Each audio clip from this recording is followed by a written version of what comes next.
আসসালামু আলাইকুম dear viewers, যে যেখান থেকে রেসিপিটি দেখছেন আশা করছি ভালো আছেন। আজকে নিয়ে আসলাম চিকেন উইথ হোয়াইট সস। খুব সহজভাবে করে দেখাবো।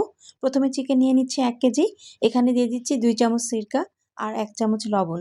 সিরকা আর লবণ দিয়ে চিকেনটাকে খুব ভালো করে আমি মাখিয়ে নিচ্ছি। এইটা রেখে দিব আধা ঘন্টার জন্য। আধা ঘন্টা পর আমি চিকেনটাকে খুব ভালো করে পানি পাল্টে বারবার করে ধুয়ে নিচ্ছি। এই সিরকা দিয়ে মাখিয়ে রাখলে চিকেনের গায়ের যে স্মেলটা সেটা চলে যায়।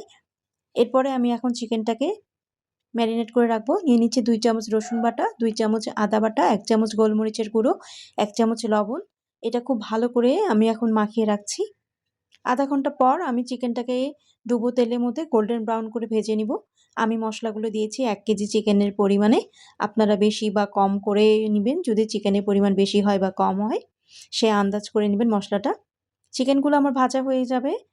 ভাজা হয়ে গেলে আমি হোয়াইট সসের জন্য চলে যাচ্ছি। প্রথমে চিকেন ভাজার তেলটাই কড়াইয়ে নিয়ে নিচ্ছি। আমি একটু ছেঁকে নিলাম কারণ তেলের মধ্যে একটু মশলা ছিল। এই তো ১ টুকরো বাটার দিয়ে দিচ্ছি আর দিয়ে দিচ্ছি ১ চামচ রসুন কুচি। রসুন কুচিটা আমি একটু সফট হয়ে গেলে দিয়ে দিব ২ চামচ ময়দা। ময়দাটাকে খুব ভালো করে বাটারের সাথে ভেজে নিচ্ছি। যখন ময়দার কালারটা একটু চেঞ্জ হয়ে আসবে, তখন আমি চুলাটা বন্ধ করে দিব। দিয়ে ১ কাপ ঠান্ডা দুধ দিয়ে দিব। দিয়ে খুব ভালো করে নাড়াচাড়া করব। অনেক সময় হয় যে ময়দাটা দিলে ওই ময়দাটা একটু চাকা, চাকা বেঁধে যায়। কিন্তু এটাতে ভয় পাওয়ার কিছু নাই। খুব ভালো করে এটা নাড়াচাড়া করতে, করতে দেখবেন যে একটা ক্রিমি টেক্সচার চলে আসছে। আবার চুলাটা অন করে দিব।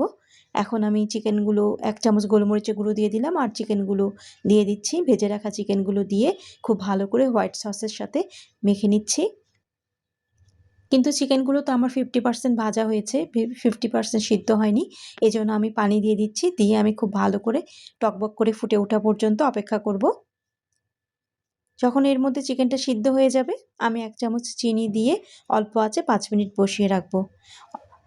চিনিটা দেখবেন, চেষ্টা করবেন অবশ্যই দিতে। চিকেন উইথ হোয়াইট সসে চিনিটা অনেক ভালো লাগে।